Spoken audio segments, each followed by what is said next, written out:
எங்களை அதிகமாய் நேசித்து வளர்த்துற எங்கள் நல்ல தகப்பனே, இந்த பரிசுத்தமான இந்த ஓய்வு நாளுக்காக உமக்கு நன்றி செலுத்துகிறோம், துதிக்கிறோம், ஸ்தோத்திரிக்கிறோம். ஆண்டவரே, உம்மால் ஆசீர்வதிக்கப்பட்ட, உம்மால் பரிசுத்தப்படுத்தப்பட்ட இந்த நாளை, நீங்க உயிர்த்தெழுந்த நாளை, ஆண்டவரே, இந்த மனமகிழ்ச்சி நாளை நாங்கள் மகிழ்ச்சியோடு கொண்டாடும்படியாய், உம்மை துதிக்கும்படியாய், உம்மை பாடும்படியாய், உம்மை ஆராதிக்கும்படியாய், ஆண்டவரே உம்முடைய வார்த்தைகளை கேட்கும்படியாய், எங்களே காணிக்கையாய் படைக்கும்படியாய் இங்க வந்திருக்கிற சுவாமி.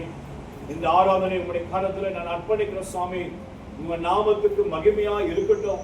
வந்திருக்கிற எல்லா ஆத்துமாக்களுக்கும் ஆண்டவரே ஆசீர்வாதமாய் மாற்றி கொடுங்க. தடைப்பட்ட ஆத்துமாக்கள் எல்லாரையும் கொண்டு சேருங்க ஆண்டவரே. உங்க ஸ்தோத்திரிக்கிற, நன்றி செலுத்துற ஆண்டவரே. உங்க நாமம் மாத்திரம் இந்த இடத்துல உயர்த்தப்படட்டும் ஆண்டவரே. உங்களுடைய ஊழியத்துக்கு விரோதமாய், இந்த ஆராதனைக்கு விரோதமாய், ஆண்டவரே உங்களுடைய சபைக்கு விரோதமான காரியங்களை செய்கிறவர்களை உங்களுடைய கரத்துல நான் அர்ப்பணிக்கிறேன் ஆண்டவரே. நீங்க சும்மா இருங்கள், நான் உங்களுக்காக யுத்தம் பண்ணுவேன்னு சொன்னீங்களே, அந்த வார்த்தையின்படி நீங்க எங்களுக்காக யுத்தம் பண்ணி கொண்டிருக்கிற கிருபைக்காய் ஸ்தோத்திரிக்கிறோம், நன்றி செலுத்துகிறோம் ஆண்டவரே. இந்த ஆராதனை தொடக்கம் முதல் முடிவு வரை உம்முடைய பிரசன்னம் இருக்கட்டும், உம்முடைய மகிமை இருக்கட்டும் ஆண்டவரே. உம்முடைய வார்த்தைகளை சுமந்து வந்திருக்கிற அருமையான ஆயிரவர்களை மறைத்து நீங்க வெளிப்படும்படியா சொல்லிக்கிறோம். அதை என்னோட மறைத்து நீங்க வெளிப்படுங்க. நாங்கள் என்ன வார்த்தைகள் சொல்லணும், எப்படி ஜெபிக்கணும், எப்படி பாடணும், எப்படி துதிக்கணும்னு சொல்லி நீங்க எங்களுக்கு கற்றுக் கொடுத்து உங்க நாமத்தை மகிமைப்படுத்த நீங்க கிருபை பாராட்டுங்க. தொடர்ந்து உடைய பிரசன்னம், தொடர்ந்து உடைய மகிமை எங்களோடு கூட நடக்கும்படியாய், ஒவ்வொரு பகுதியிலும் உங்களுடைய ஆசீர்வாதம் நிறைந்திருக்கும்படியாக ஜெபிக்கிறோம். எல்லா துதி கன மகிமை உமக்கு செலுத்துகிறோம். இயேசு முத்தமக்கு நல்ல பிதாவே, ஆமென். நம்ம எல்லாரும் எழுந்து நிற்போம், கடவுளை தொழுவோம். தேவனுடைய நாமத்துக்கு ஸ்தோத்திரம் உண்டாவதாக. இந்த ஓய்வு நாளுக்குரிய ஆராதனை முறையை கடைபிடிப்போம். நாம் கடவுளை தொழுவோம். கடவுள் ஆவியாயிருக்கிறார். அவரை தொழுது கொள்ளுகிறவர்கள் ஆவியோடும் உண்மையோடும் அவரை தொழுது கொள்ள வேண்டும். நம்முடைய பிதாவாகிய கடவுளாலும் கர்த்தராகிய இயேசு கிறிஸ்துவினாலும் உங்களுக்கு கிருபையும் சமாதானமும் உண்டாவதாக. இது கர்த்தர் உண்டு பண்ணின நாள், இதிலே களி கூர்ந்து மகிழக் கடவுள். இந்த ஆராதனைக்கு ஆரம்பமாகும் ஆண்டவருடைய நாமம் மகிமை கேட்டோம். கீர்த்தனை புத்தகத்திலே 6வது பாடல், சீர்மிகு வான்பூவி தேவா சோத்திரம், சிருஷ்டிப்பு படைத்த யாவை தோத்திரம் என்ற பாடலை எல்லாரும் சேர்ந்து பாடி ஆண்டவரின் நாமத்தை மகிமைப்படுத்துவோம். சீர்மிகு வான்பூவி தேவா சோத்திரம், சிருஷ்டிப்பு யாவையும் படைத்தாய் சோத்திரம், ஏசுனனே சோத்திரம், அழியாய் இறங்கிடுவாய் சோத்திரம், மனிதன்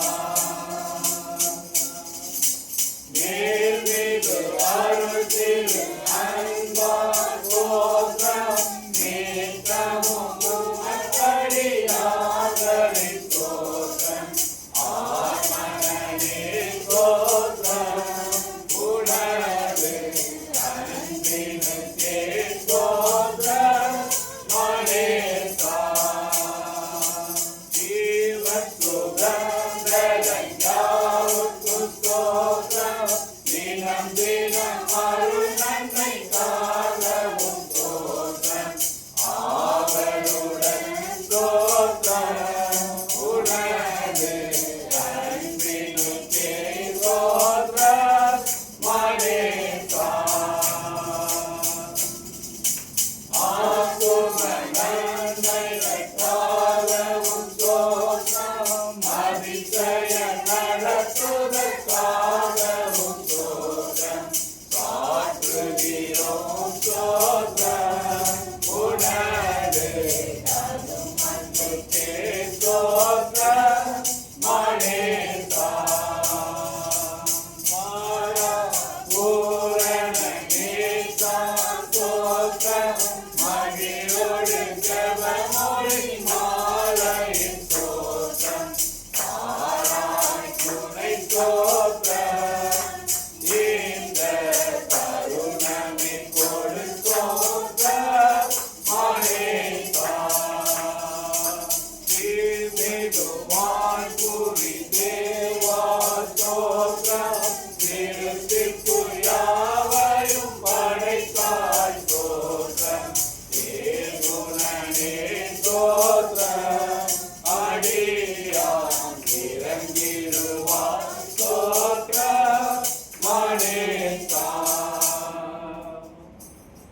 திரியேக கடவுளை போற்றுவோம். திரியேக கடவுளை போற்றுவோம்.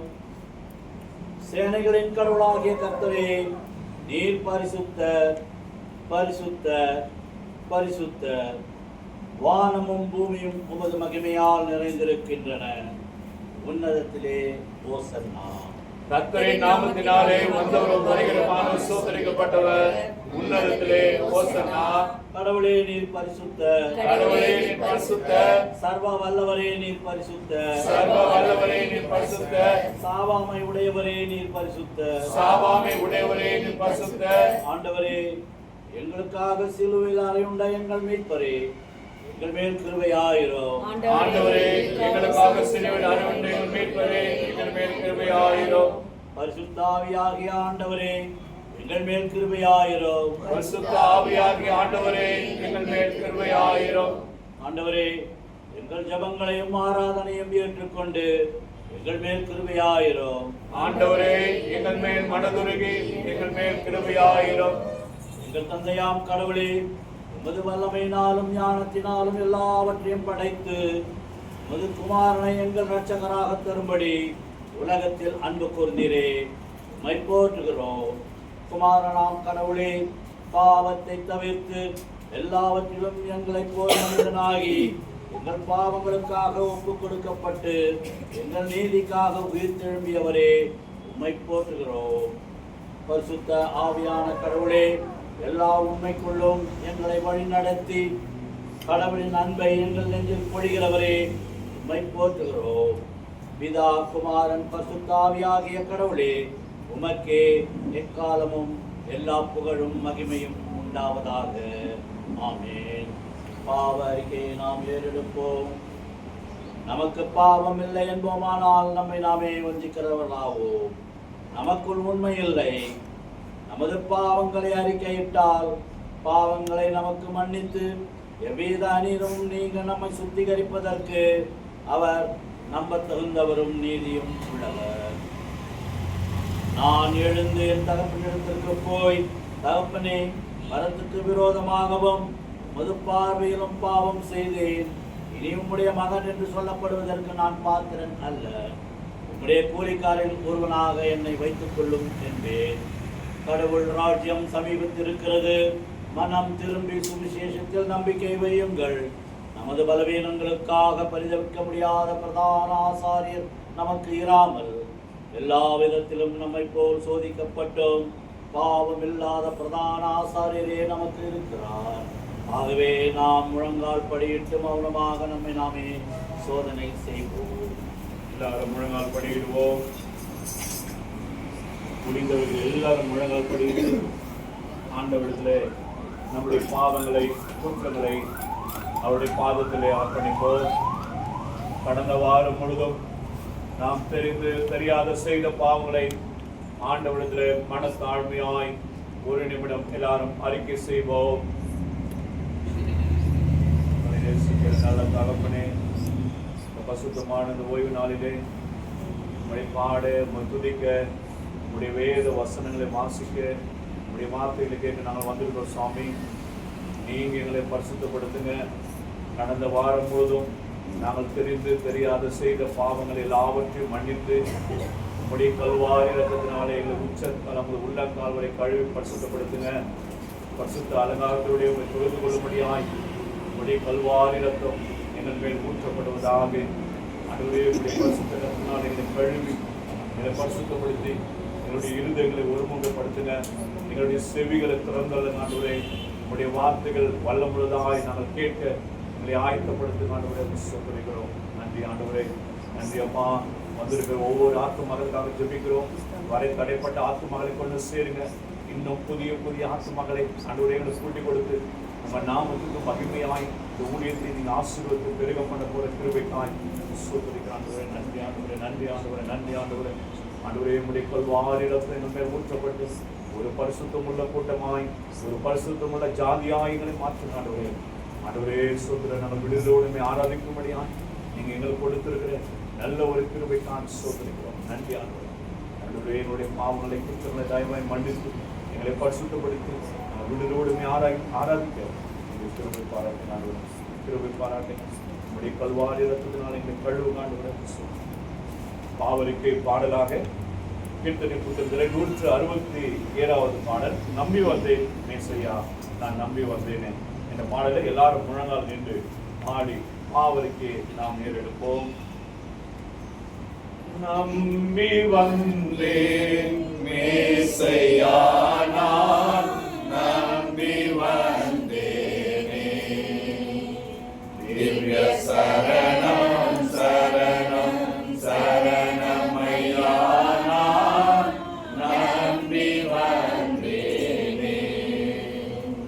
நம்பீரா ஒருவனே, நம்பீரா ஒருவனே, தஞ்சமே தருவனே, தாவீது குமாரன் குரு பரமருவேனே, நம்பி வந்தேனே. நான் நம்பி வந்தேன் மேசையா நான் நம்பி வந்தேனே. நின் பாத தரிசனம், நின் பாத தரிசனம், அன்பான தரிசனம், நித நித சரி தொழுதல்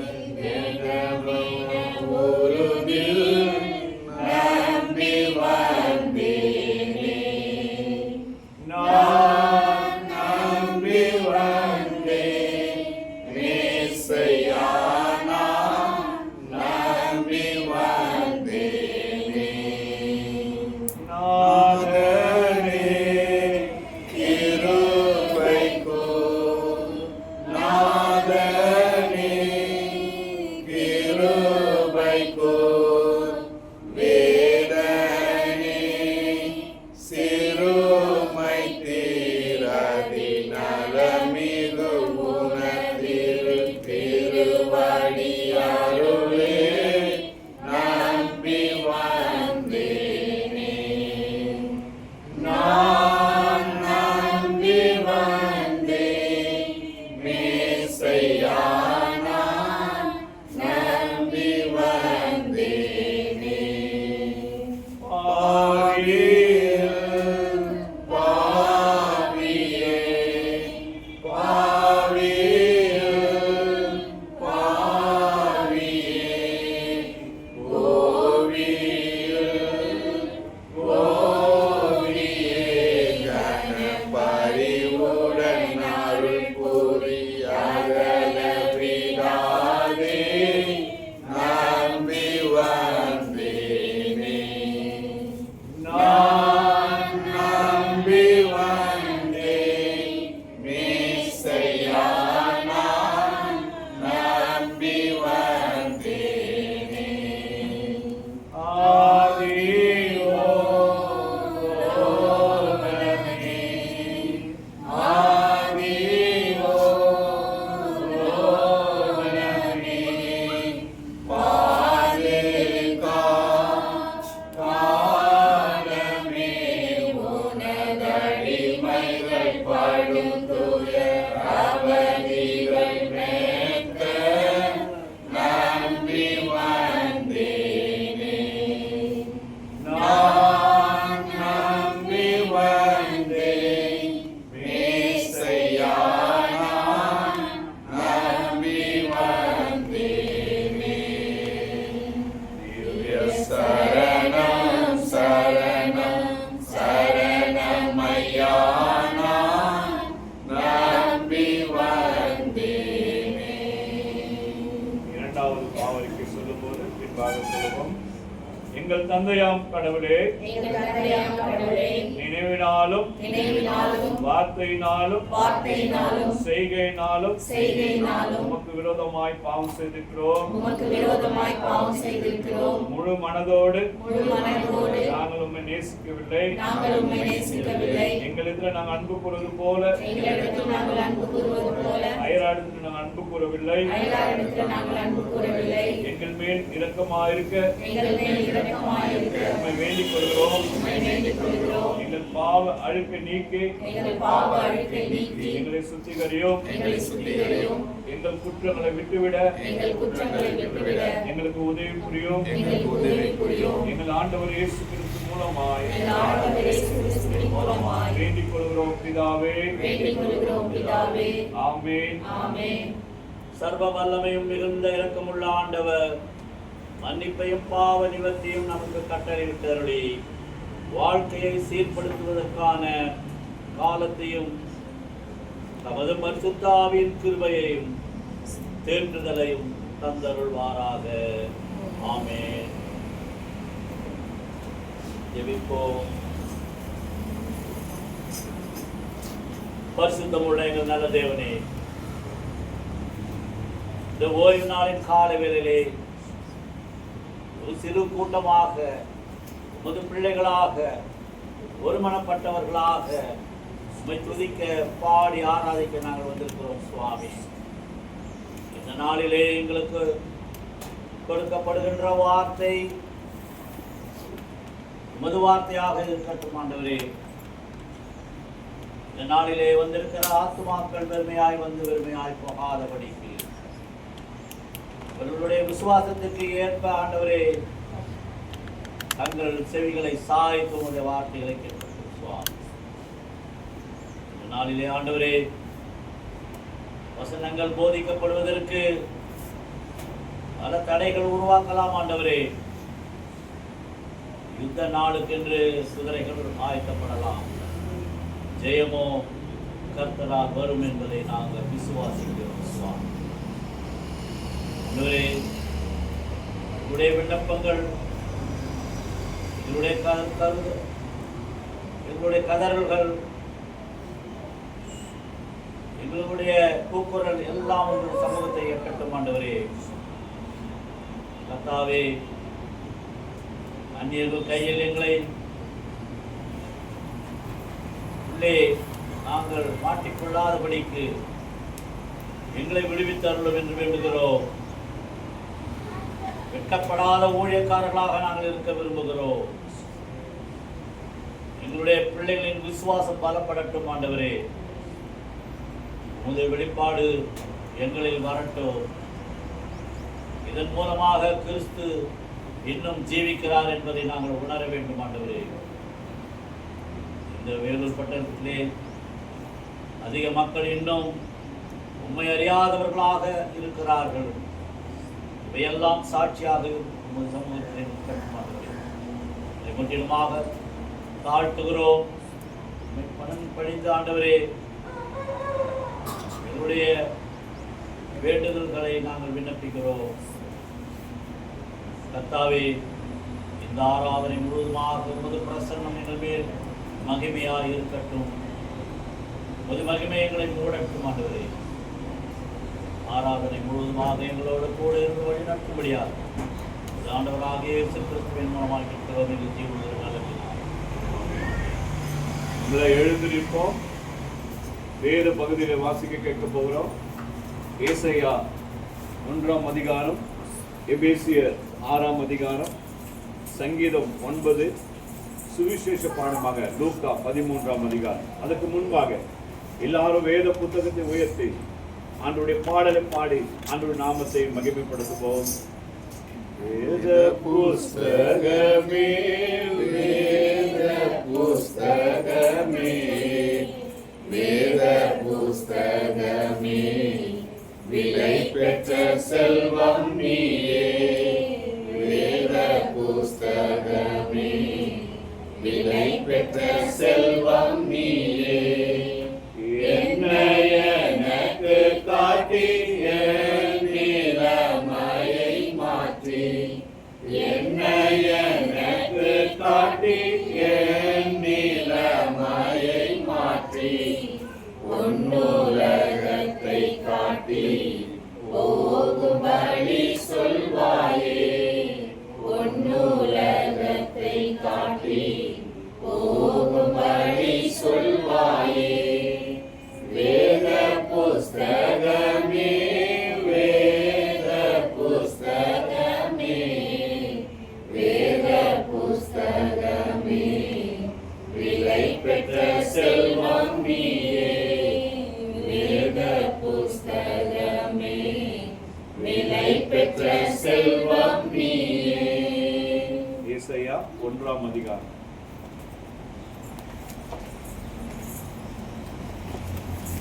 நாம் வாசிக்க தெரிந்து கொள்ளப்பட்ட முதலாம் வேத பாடம் ஏசாயா 1ஆம் அதிகாரம் வசனங்கள் 12 முதல் 17 முடிய. ஏசாயா 1ஆம் அதிகாரம் வசனங்கள் 12 முதல் 17 முடிய. நீங்கள் என் சந்நிதியில் வரும்போது என் பிரகாரங்களை இப்படி மிதிக்க வேண்டும் என்று உங்களுக்கு கேட்டது யார்? இனி வீண் காணிக்கைகளை கொண்டு வர வேண்டாம். தூபம் காட்டுதல் எனக்கு அருவருப்பாய் இருக்கிறது.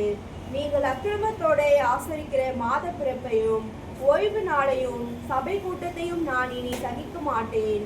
உங்கள் மாத பிறப்புகளையும் உங்கள் பண்டிகைகளையும் என் ஆத்துமா வெறுக்கிறது. அவைகள் எனக்கு வருத்தமாய் இருக்கிறது. அவைகளை சுமந்து இளைத்து போனேன். நீங்கள் உங்கள் கைகளை விரித்தாலும் என் கண்களை உங்களை விட்டு மறைக்கிறேன். நீங்கள் மிகுதியாய் ஜெபம் பண்ணினாலும் கேளேன். உங்கள் கைகள் இரத்தத்தினால் நிறைந்திருக்கிறது. உங்களை கழுவி சுத்திகரியுங்கள். உங்கள் கிரியைகளின் பொல்லாப்பை என் கண்களுக்கு மறைவாக அகற்றிவிட்டு தீமை செய்தலை விட்டு ஓயுங்கள். நன்மை செய்ய படியுங்கள். நியாயத்தை தேடுங்கள். ஒடுக்கப்பட்டவனை ஆதரித்து திக்கற்ற பிள்ளையின் நியாயத்தையும் விதவையின் வழக்கையும் விசாரியுங்கள். நாம் வாசிக்க தெரிந்து கொள்ளப்பட்ட முதலாம் வேத பாடம் வாசிக்க முடிந்தாயிற்று. தேவனே உமக்கு மகிமை உண்டாவதாக. வசிக்கும்படியாக தெரிந்து கொள்ளப்பட்ட 2ஆம் வேத பாடம் எபேசியர் 6ஆம் அதிகாரம் வசனம் 5 முதல் 9 வரை. எபேசியர் 6 வசனம் 5 முதல் 9 வரை.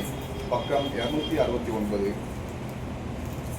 வேலைக்காரரே, நீங்கள் கிறிஸ்துவுக்கு கீழ்ப்படுகிறது போல சரீரத்தின்படி உங்கள் எஜமான்களாய் இருக்கிறவர்களுக்கு பயத்தோடும் நடுக்கத்தோடும் கபலற்ற மனதோடும் கீழ்ப்படிந்து மனுஷனுக்கு பிரியமாய் இருக்க விரும்புகிறவர்களாய் பார்வைக்கு ஊழியம் செய்யாமல் கிறிஸ்துவின் ஊழியக்காரராக மனப்பூர்வமாய் தேவனுடைய சித்தத்தின்படி செய்யுங்கள். அடிமையானவன் ஆனாலும் சுயாதீனம் உள்ளவன் ஆனாலும் அவனவன் செய்கிற நன்மையின்படி கர்த்தரிடத்தில் பலன் அடைவான் என்று அறிந்து மனுஷனுக்கென்று ஊழியம் செய்யாமல் கர்த்தருக்கென்று நல் மனதோடு ஊழியம் செய்யுங்கள். எஜமான்களே, அப்படியே நீங்களும் வேலைக்காரருக்கு செய்ய வேண்டியவைகளை செய்து அவர்களுக்கும் உங்களுக்கும் எஜமானனானவர் பரலோகத்தில் இருக்கிறார் என்று அவரிடத்தில் பச்சபாதம் இல்லை என்றும் அறிந்து கடும் சொல்லை விட்டு விடுங்கள். வாசிக்கும்படியாக தெரிந்து கொள்ளப்பட்ட வேதவசனம் வாசிக்கும்படியாயிற்று. தேவனே உமக்கு மகிமை உண்டாவதாக.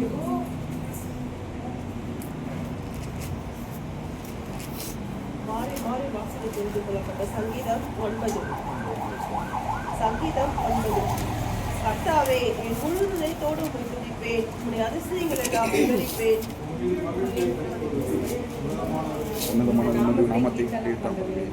என் சத்துருக்கள் பின்னாக திரும்பும் போது உன் சமூகத்தில் அவர்கள் இடர்ந்து அழிந்து போவார்கள். நீரே நியாயத்தையும் என் வழக்கையும் தீர்த்து நீதியுள்ள ஜாதிகள் கடிந்து கொண்டு துன்மார்க்கரை அழித்து அவர்கள் நாமத்தை என்றென்றைக்கும் இல்லாதபடி குலைத்து போட்டீர். சத்துருக்கள் என்றென்றைக்கும் பாழாக்கப்படுவார்கள்.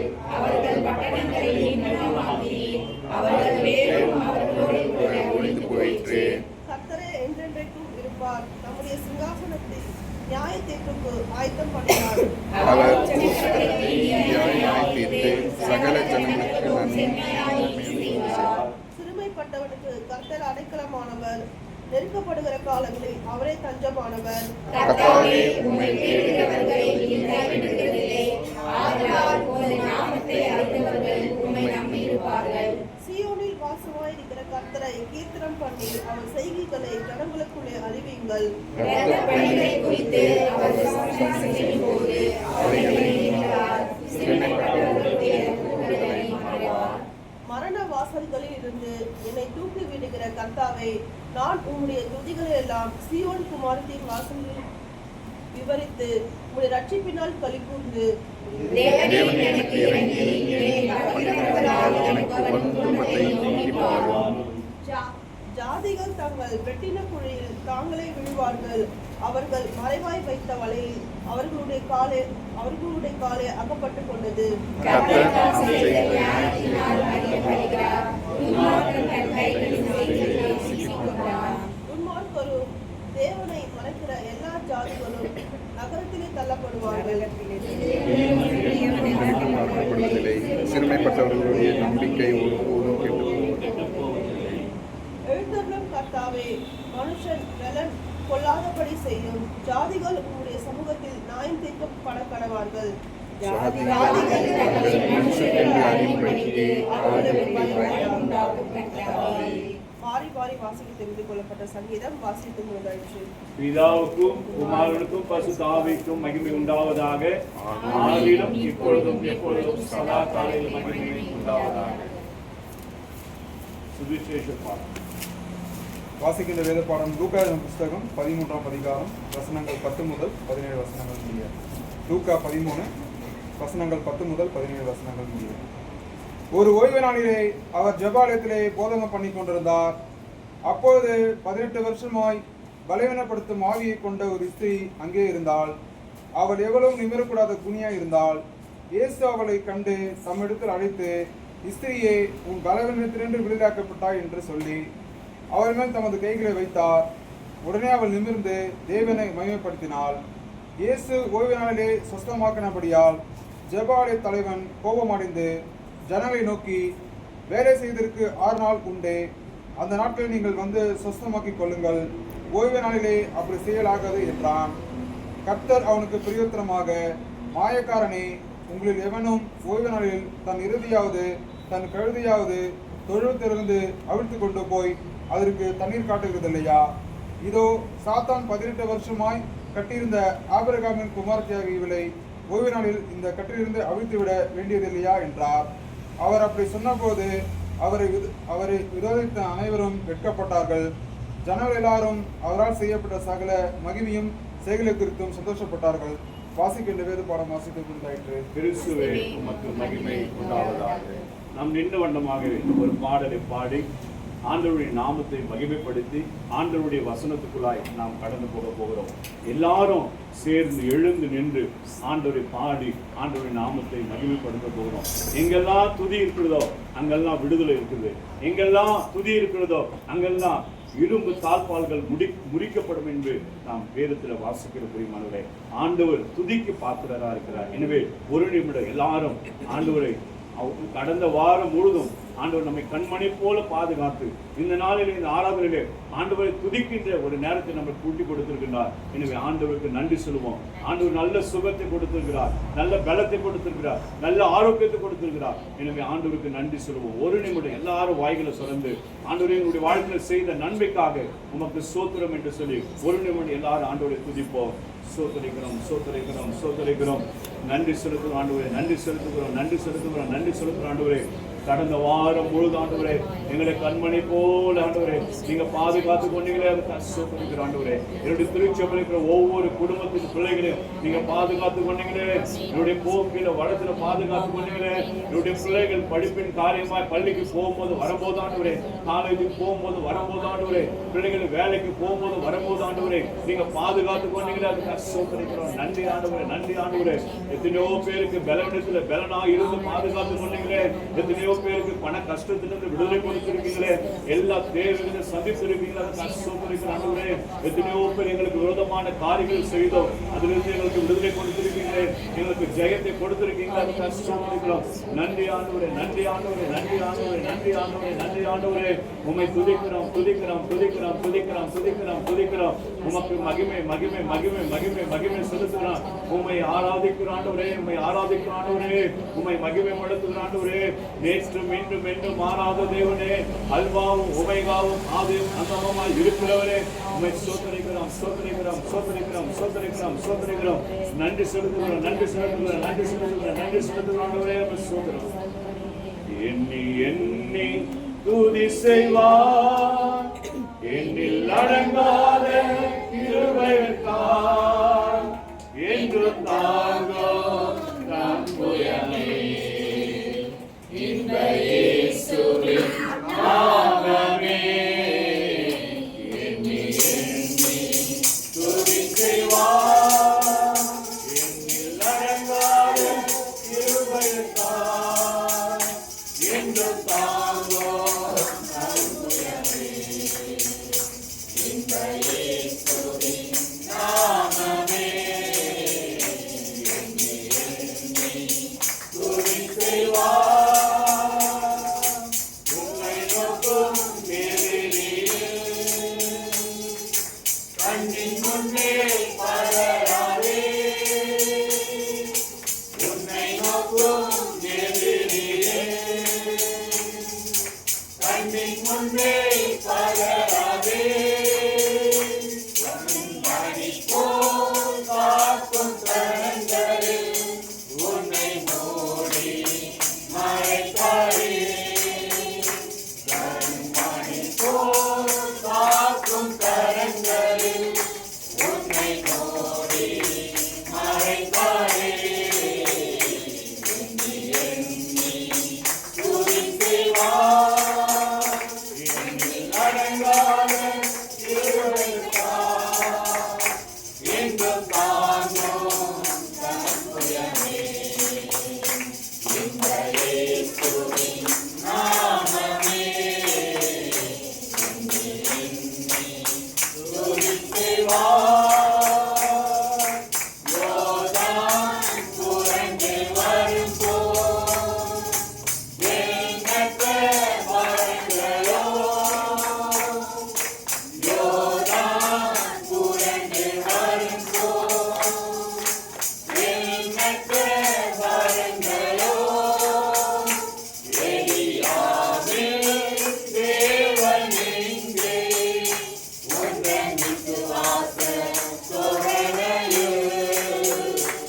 எலியாவில் தேவன் எங்கே உந்தன் விசுவாச தோரணையில்.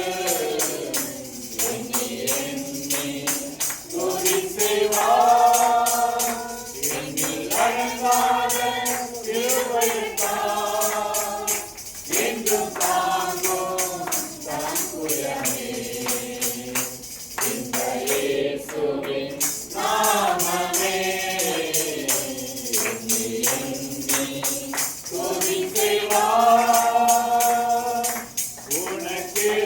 உனக்கெதிராகவே ஆயுதம் வாய்க்காதே. உனக்கெதிராகவே ஆயுதம் வாய்க்காதே. உன்னை அழைத்தவர் உண்மை தேவன், அவர் தாசருக்கு நீதியவர். உன்னை அழைத்தவர் உண்மை தேவன், அவர் தாசருக்கு நீதியவர். எண்ணி எண்ணி துதி செய்வார், எண்ணில் அடங்காத கிருபைக்கார் என்றும் தாங்கும் தம்புயமே. இந்த இயேசுவின் நாமமே எண்ணி எண்ணி துதி செய்வார். நம்ம எல்லாரும் கைகளை உயர்த்தி ஆண்டவருடைய பிரசன்னத்தை உணர்ந்து கொள்ளலாம். பரிசுத்த ஆவியானவரே நம் மத்தியிலே அழைக்க போகிறோம். எல்லாரும் கைகளை, ரெண்டு கைகளை வானத்துக்கு நேராக உயர்த்தி, ஆண்டவரே நீங்க எங்கள் மத்தியில வந்து ஆசீர்வாதம், உம்முடைய மகிமையின் பிரசன்னம் எங்கள் மத்தியில வரட்டும். பரிசுத்த ஆவியானவரே எங்கள் மத்தியில இறங்கி ஆசீர்வாதம் சொல்லி நம்ம எல்லாரும் ஆண்டவரை நோக்கி, பரிசுத்த ஆவியானவரை நோக்கி போது நாம் அழைக்க போகிறோம்.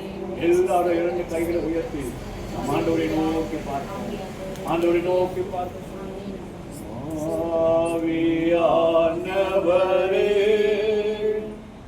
அன்பின் ஆவியானவரே,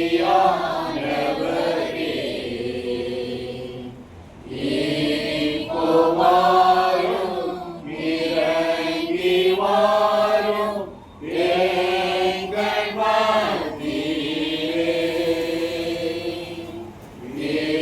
இப்போ வாரும், இறங்கி வாரும் எங்கள் மத்தியிலே. உலையான சேர்க்கையிலே தூக்கி எடுத்தவரே, உலையான சேர்க்கையிலே தூக்கி எடுத்தவரே, பாவம் கழுவி தூய்மையாக்கும் இந்த வேளையிலே. பாவம் கழுவி தூய்மையாக்கும் இந்த வேளையிலே. ஆவியானவரே, அன்பின் ஆவியானவரே, இப்போ வாரும், இறங்கி வாரும் எங்கள் மத்தியிலே.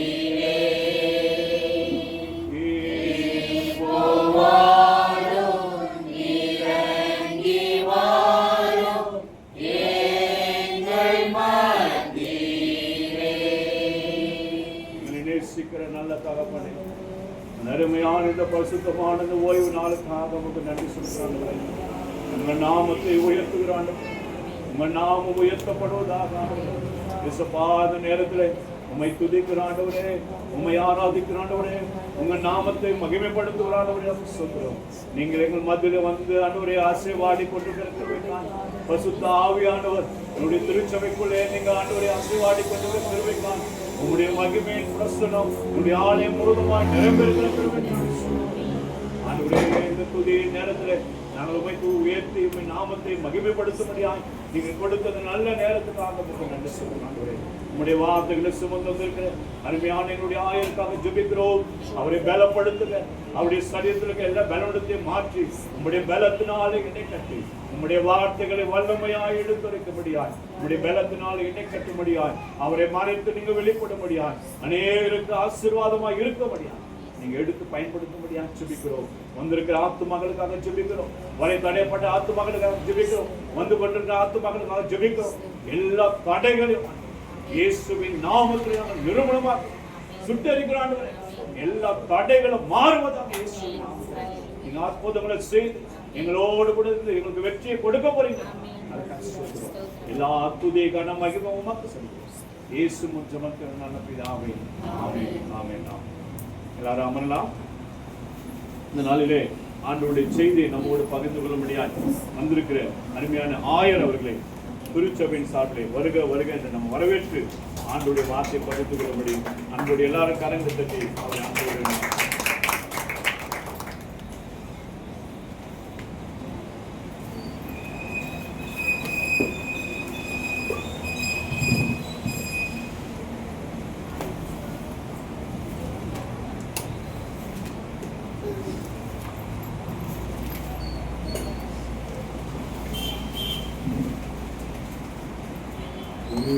கரத்தான் தாங்கி என்னை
தேவனுடைய நாமத்துக்கு ஸ்தோத்திரம் உண்டாவதாக.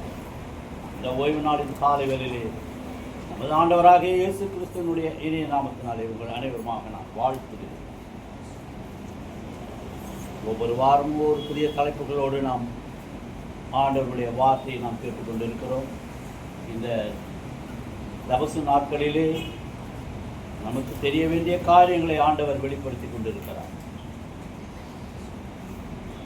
காதுள்ளவன் கேட்க கடவுள். இவைதான் ஆண்டவர் சொல்லுகிற வார்த்தை. இன்றைய நாளிலே நமக்கு கொடுக்கப்பட்ட ஒரு தலைப்பு, விடுவித்து வாழ அழைப்பு. நம்மை விடுவித்து வாழ்வதற்காக ஓர் அழைப்பை விடுக்கிறார். Call to be liberative. அந்த ஆங்கில வார்த்தை லிபரேஷன் என்பது விடுதலைக்கான ஒரு வார்த்தை. இந்த விடுதலை என்பது பழைய ஏற்பாட்டையும் புதிய ஏற்பாட்டையும் உள்ளே அடங்கிய ஒரு பகுதியாக காணப்படும். விடுதலை, லிபரேஷன். இது ஒடுக்குதல், அடிமைத்தனம் இவைகளை மட்டும் பொருள் கொள்ளாதபடிக்கு கடவுளிடமிருந்து மனிதனை பிரிக்கும் ஒரு தீய சக்தி. தீய சக்தினா வேற என்ன போயிடாது. இது கடவுளிடமிருந்து மனிதனை பிரிக்கும் தீய சக்தி. அதாவது பாவம், மரணம். இந்த கட்டுகளிலிருந்து விடுதலை பெறுவதுதான் திருமறை நமக்கு விளக்குகிறது. பழைய ஏற்பாடு எடுத்தாலும் சரி, புதிய ஏற்பாடு எடுத்தாலும் சரி, அதிலே நாம் விளங்கிக் கொள்வது ஒரு முக்கிய காரணம் விடுதலை. அதனால்தான் நமக்காக உருவாக்கப்பட்ட இறையியல் என்று சொன்னால் தியாலஜி, அதுதான் சூய தமிழில் சொல்வது. நமக்காக ஒரு தியாலஜி உருவாக்கப்பட்டது. அந்த தியாலஜிக்கு பெயர் லிபரேஷன் தியாலஜி. லிபரேஷன் தியாலஜி என்று சொன்னால் விடுதலைக்கான ஒரு இறையியல். ஆரம்பத்திலிருந்தே ஆண்டவர் படைப்பிலிருந்தே நாம் பார்க்கலாம். மனிதன் தன்னை போலே படைத்தோம் என்று ஆண்டவர் ஒரு பெரிய எதிர்பார்ப்பை எதிர்பார்த்தார். அவருடைய எதிர்பார்ப்புக்கு மாறாக அவன் அடிமையாகிவிட்டான். மனிதன் அடிமையாகிவிட்டான் என்றால் அவனை விடுவிக்க வேண்டும். அங்குதான் தொடங்குகிறது. அதுதான் விடுதலை பயணம். யாத்திராகமத்துக்கு ஒரு புதிய பெயர் விடுதலை பயணம். என்றால் அடிமையில் இருந்து நான் உன்னை விடுவிக்க வேண்டும். இது ஆண்டவருடைய இரண்டாவது குறிக்கோளாக மாறியது. முதல் குறிக்கோள், நம்மை போல படைத்தோம், அவன் சந்தோஷமாகவும் சமாதானமாக இருக்க வேண்டும். அவன் தன்னை சந்தோஷமாக வாழ்ந்து கொள்வதற்காக, தன்னை பயன்படுத்தி கொள்வதற்கும், தன்னை பண்பாடு உள்ளவனாக ஆக்கப்படுவதற்கும் பக்குவப்படுத்துவதற்குமாக அவர் ஒரு காரியத்தை முதல் குறிக்கோளாக வைத்தார். தவறிவிட்டார். ஆண்டவரை தவற வைத்து விட்டோம். ஆண்டவர் தவறிவிட்டார் என்று சொல்வதை விட அவரை தவற நாம் விட்டுவிட்டோம். இதுதான். என்றால் ஒரு பாவம் என்ற ஒரு வார்த்தை புதியதாக அங்கு உருவாகுது. சந்தோஷம், சமாதானம் என்ற வார்த்தை மறைந்து விடுகிறது. பாவம், மரணம் என்ற வார்த்தை உள்ளே நுழைகிறது. அது செயல்பாடாக மாறுகிறது. என்றால் இவைகளுக்கு காரணம் என்ன என்று பார்த்தால் நம்முடைய ஆசை, நம்முடைய பேராசை, நம்முடைய பெருமை, இவையெல்லாம் சேர்ந்த ஒரு கட்டுண்ட ஒரு வார்த்தை தான் பாவம். பாவத்தின் சம்பளம் மரணமாக இருக்கிறது. தியாலஜி, இறையியல் என்றால் என்ன? ஒரு கேள்வி வருகிறது. இறையியல் என்று அடிக்கடி சொல்கிறீர்கள், தியாலஜி என்று சொல்கிறீர்கள். அப்படி என்றால் என்ன? அப்படின்னில் கடவுளுடைய தன்மை,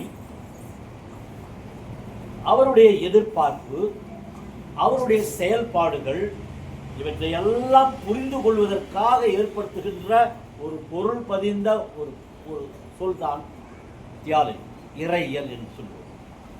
அப்படி என்றால் மக்கள் தம்மை போல படைத்து அவர்கள் என்னைப் போல இருப்பார்கள் என்று அவர் தன்னை துதிக்க வேண்டும் என்று கூட எதிர்பார்த்தார். ஆனால் அவன் முதல் மாற்றம், நாம் இப்பொழுது சொல்கிறோம் மனமாற்றம் என்று சொல்கிறோம், ஆனால் முதல் மனமாற்றம் அங்கே நடைபெற்றுவிட்டது. இப்படித்தான் இருக்க வேண்டும் மனிதன் என்று சொல்லி ஆண்டவர் படைத்து உலகத்திலே விட்டார். ஆனால் முதல் மனமாற்றத்தை சாத்தான் ஏற்படுத்திவிட்டார். கீழ்ப்படிதல் என்ற ஒரு சொல்லிலிருந்து கீழ்ப்படியாமை என்ற ஒரு சொல்லுக்கு மனமாற்றத்தை உண்டு பண்ணி கொடுத்தார். அதுதான் முதல் மனமாற்றம். அப்படி என்றால் தன்னைத்தான் உணர்வதற்கு ஆண்டவர் ஒரு லகுவான நுகத்தடியை கொடுத்தார். அவன் அதை பாரமாக மாற்றிக்கொண்டான். கீழ்ப்படியாமையினால் அந்த நுகத்தடி, அவன் மீது வைக்கப்பட்ட நுகத்தடி மிகவும் பாரமாக அழுத்தமாக இருந்தது. அதற்காக அவன் பெற்ற ஒரு சம்பளம் என்னவென்றால், ஜாலியாக வாழ்ந்துட்டு இருந்த அவன் ஏதேன் தோட்டத்தில், நீ இனி உன் வேர்வை சிந்த வேண்டும், உன் வேர்வை நிலத்தில் பட வேண்டும், அதை நீ பண்படுத்த வேண்டும், நிலத்தை பண்படுத்துவதன் மூலமாக உன் மனம் பண்பட வேண்டும் என்றுதான் ஆண்டவர் அவனுக்கு அது தண்டனையாக கொடுத்தார். அவனுக்கு மனமாற்றம் கொடுத்திருக்கலாம், ஒரே வார்த்தையிலே சாத்தானிடமிருந்து மனமாற்றம் கொடுத்திருக்கலாம். ஆனால் நாம் செய்த தவறை நாமே உணர வைப்பது தான் அவருடைய வேலையாக. எல்லா வேலையும் அவர் செய்யவில்லை, நமக்கே அதை கொடுத்து விட்டார். ஏன் என்று கேட்டால், நாம் விடுதலையை பற்றி நாம் பேசப்போம். அவன் நிலத்தை பண்படுத்த வேண்டும், மனதையும் பண்படுத்த வேண்டும். அப்ப பண்படுத்துதல் என்றால் அது மனமாற்றத்தை தர வேண்டும். ஒரு வாழ்க்கை அனுபவம். சிறு பிள்ளையாக இருக்கும் பொழுது சந்தோஷமும் சமாதானமாக நான் விளையாடி கொண்டிருந்தோம். வளர வளர வளர பொறுப்புகள் அதிகமாக உலகத்திலே அடிபட்டு பண்படுத்தப்படுகிறோம். அக்கப்பக்கத்தார் நமக்கு பாடம் சொல்லிக் கொடுப்பார்கள். அது அனுபவமாக எடுத்துக்கொள்ள வேண்டும்.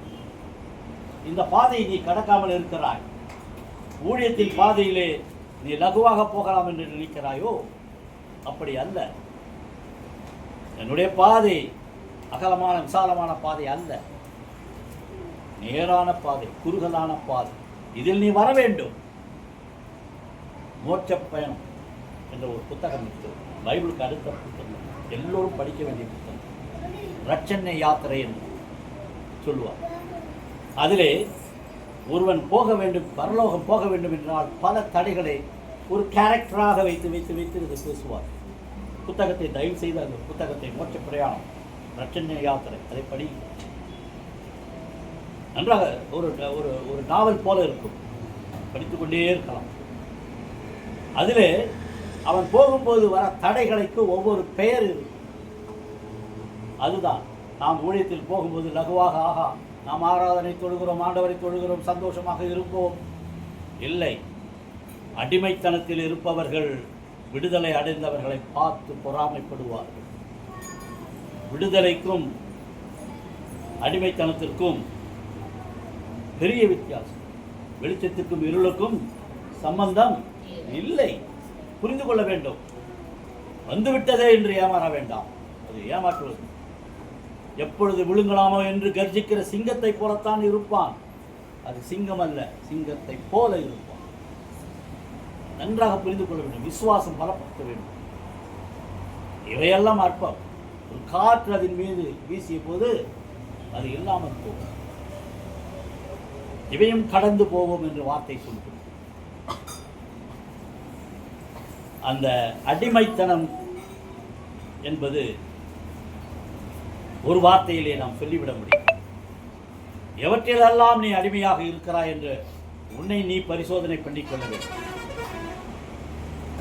அடிமைத்தனம் என்பது சாதாரண வார்த்தை அல்ல. பொருளாதாரத்தில் அடிமைத்தனம் இருக்கும். சம்பாதிக்க வேண்டும் என்ற ஆசை பேராசையாக மாறி பாவத்தை விளைவிக்கும். ஒரே நாளிலே நான் பணக்காரனாகி விடுகிறேன். இது சினிமாவில் தான் பார்க்கலாம். ஒரு பாட்டிலே பால்காரன் உடனே மாடி வீடு கட்டி விடுவான். அவையெல்லாம் கிளிம்ஸ், ஒரு விதமான பிம்பம். கடின உழைப்பு தேவை. அதற்காகத்தான் நீ உன் வேர்வை நிலத்திலே சிந்த வேண்டும் என்று சொன்னார். சிந்தினால்தான் நன்றாக பெரியவர்கள் உணர்ந்து கொள்ள வேண்டும். அப்பா அம்மா 2 பேருமே சம்பாதிக்க வேண்டிய கட்டாயத்தில் இருக்கிறோம் பிள்ளைகளை வளர்ப்பதற்காக. பிள்ளைகள் வளருகிறது, சந்தோஷமாக இருக்கிறது. பிள்ளைக்கு வேலைக்கு போவான், சந்தோஷமாக இருக்கிறது. வேலைக்கு பார்த்தவுடன் முதல் சம்பளத்தை வாங்குவான். அவன் பணத்தை பார்த்தவுடனே மாறிவிடுவான். முதல் சம்பளத்தை டே காணிக்க கொடு, கம்முன்னு இருப்பான், எச்சு முடிக்கிட்டு. அவ்வளோ காசுமாக கொடுத்துருக்கு.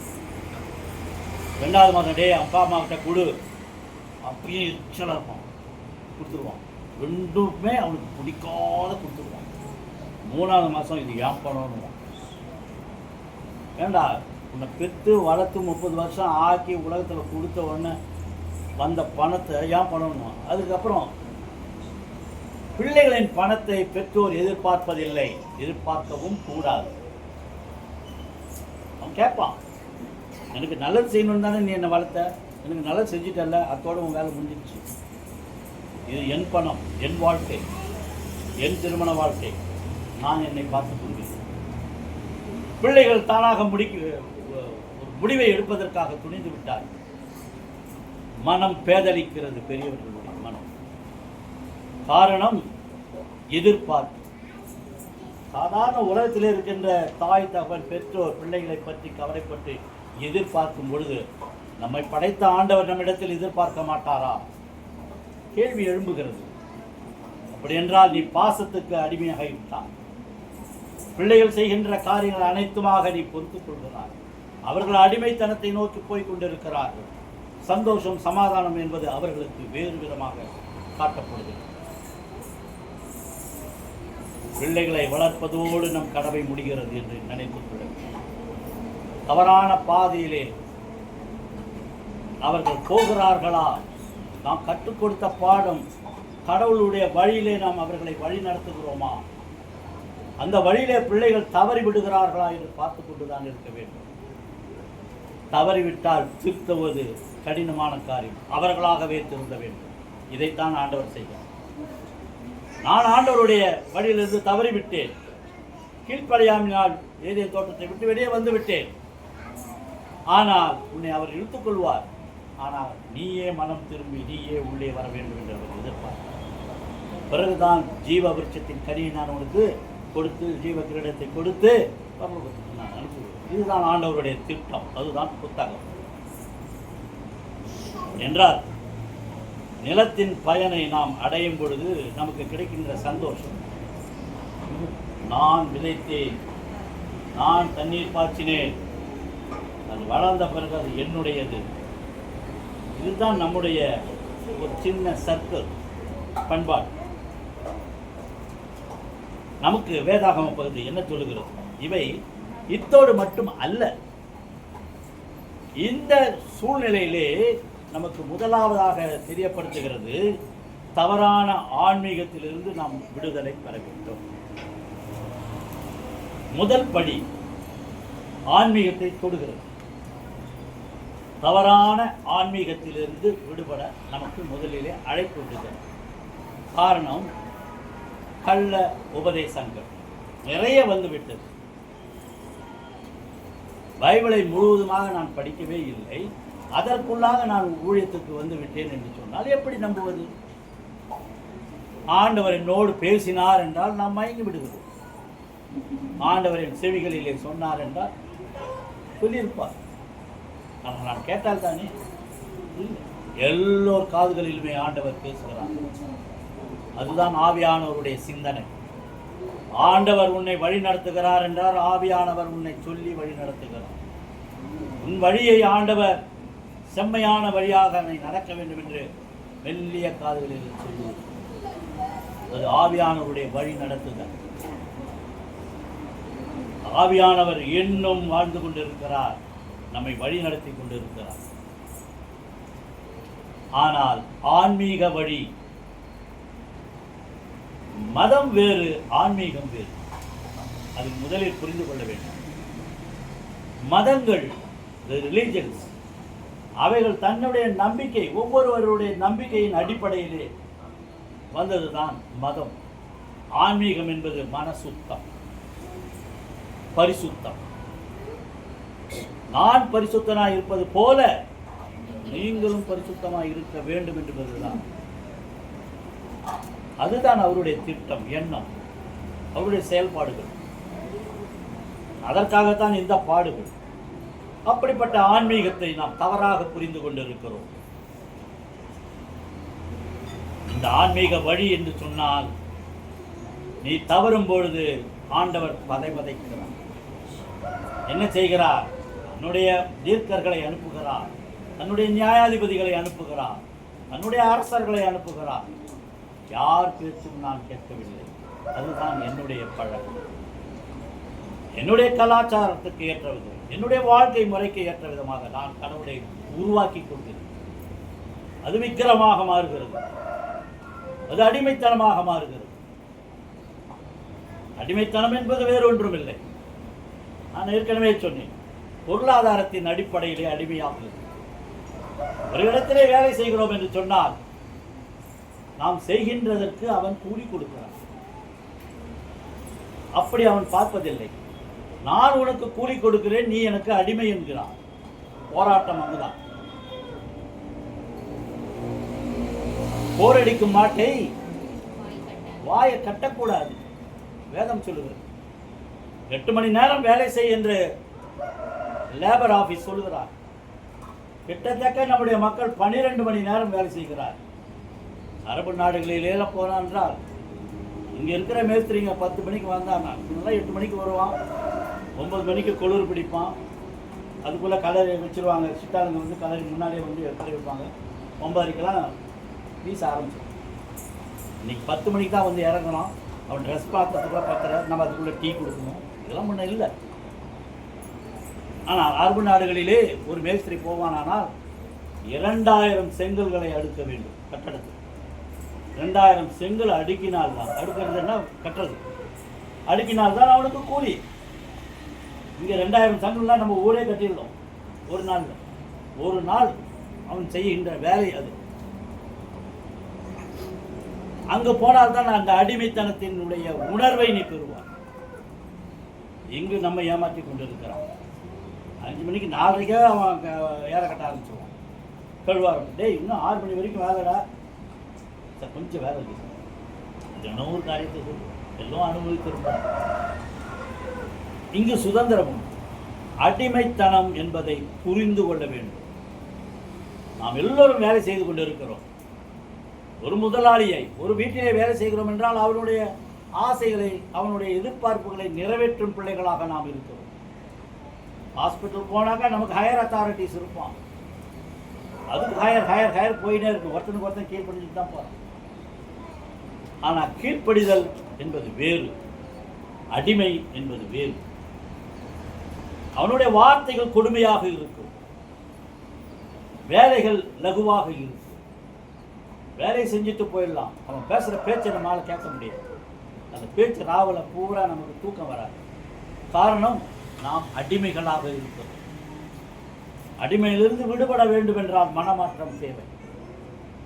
ஒரு மனமாற்றம், நான் இப்படித்தான் என்ற அடிமை ஏற்றுக்கொள்ள வேண்டும். இல்லை என்றால் முதலாளி நாம் தொழிலாளியை இப்படி அடிமைப்படுத்துவோம் என்று அவனுக்கு மனமாற்றம் தேவை. அங்குதான் ஏற்படுகிறது. இந்த மனமாற்றத்தை தான் ஆண்டவர் எதிர்பார்க்கிறார். மனமாற்றம் எங்கு வேணாலும் எப்பொழுது வேண்டுமானாலும் ஏற்படலாம். அதற்காகத்தான் உபதேசங்கள் நடைபெறுகிறது. உபதேசிக்கத்தான் முடியுமே ஒழிய கட்டாயப்படுத்த முடியாது. மன மாற்றம் என்பது அது உன்னிலே நிகழ வேண்டும். 1000 பிரசங்கங்களை நீங்கள் கேட்கலாம், பல உபதேசியார்களை கேட்கலாம். ஆனால் எது சத்தியம் என்பதை உங்களுக்கு ஆவியானவர் உணர்த்துவார். ஆவியானவருடைய வேலை பகுத்தறியத்தக்க ஒரு குணத்தை உங்களுக்கு கொடுத்திருக்கிறார். எது நல்லது எது தீமை என்பதை நீங்கள் அறிய முடியும் உங்களால். அப்படியானால் கடவுள் நமக்கு விருப்பத்தை தருகிறார், செயல்படுத்துகிறோம், சந்தோஷமாக இருக்கிறோம், கூலியை வாங்குகிறோம், பிள்ளைகளோடு சந்தோஷமாக இருக்கிறோம். இது வாழ்க்கை முறை, இது வாழ்வாதார முறை. இந்த வாழ்வாதாரம் நம் குடும்பத்தை மட்டும் காப்பாற்றும். உன் ஆன்மீகத்தை காப்பாற்றுகிறதா என்று சொன்னால் இல்லை. ஆன்மீகம் என்பது வேறு, வாழ்க்கை முறை வேறு. ஆனால் ஒரு கட்டுப்பாட்டுக்குள்ளாக நாம் வளர்கிறோம், சமுதாயத்துக்குள்ளாக வளர்கிறோம். அந்த சமுதாயம் என்ன சொல்லுகிறோம் அதன்படி கட்டுப்பாட்டுக்குள்ளாக போகிறோம். சிக்கலிலே மாட்டிக்கொள்கிறோம், அடிமைத்தனத்துக்குள்ளே நுழைந்து ஒன்றும் செய்ய முடியாது. இந்த மனமாற்றம் அடைய வேண்டும் என்றால் நீங்கள் வார்த்தையை கேட்க வேண்டும். வார்த்தை என்பது என்ன?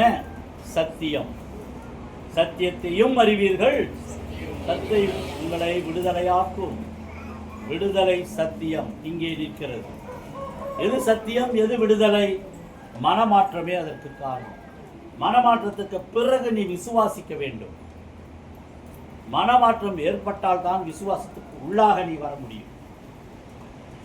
அதற்காகத்தான் புரிந்திலே நாம் பார்க்கிறோம், நீ கிறிஸ்துவுக்குள் இருந்தால் புது சிருஷ்டியாக மாறுகிறாய். புது சிருஷ்டி என்பது என்ன? மனமாற்றம் அடைந்தவர் தான்.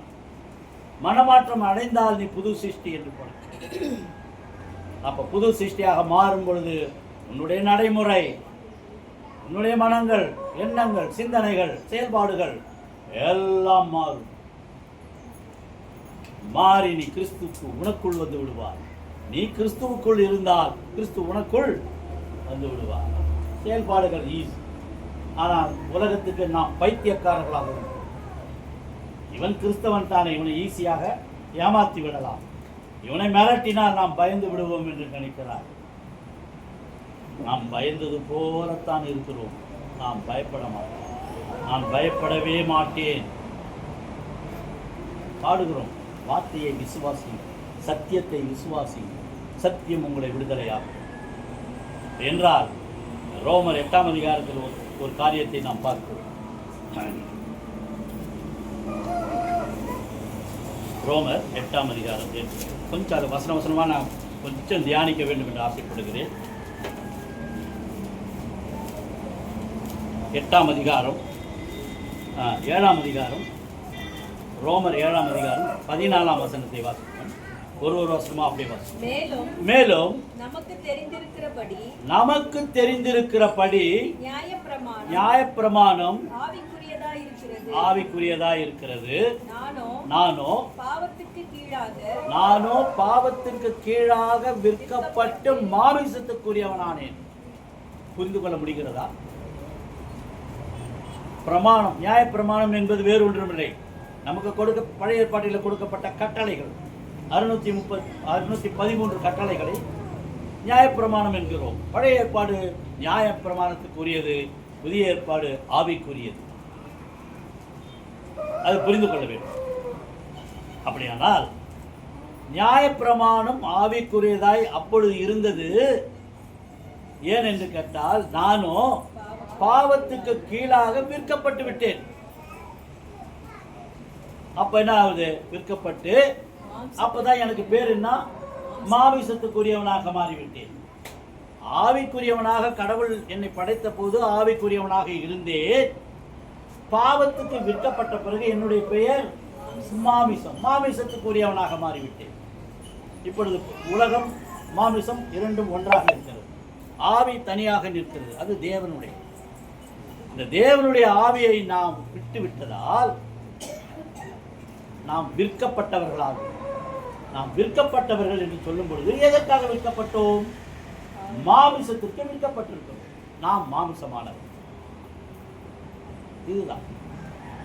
அதற்காகத்தான் சொல்லுகிறேன், என் மாமிசம் பலவீனமானது. ஒரு மணி நேரம் என்னால் நிற்க முடியாது. ஆனால் மேடையில் நிற்கும் பொழுது ஆண்டவர் பலப்படுத்துகிறார். ஆச்சரியம்.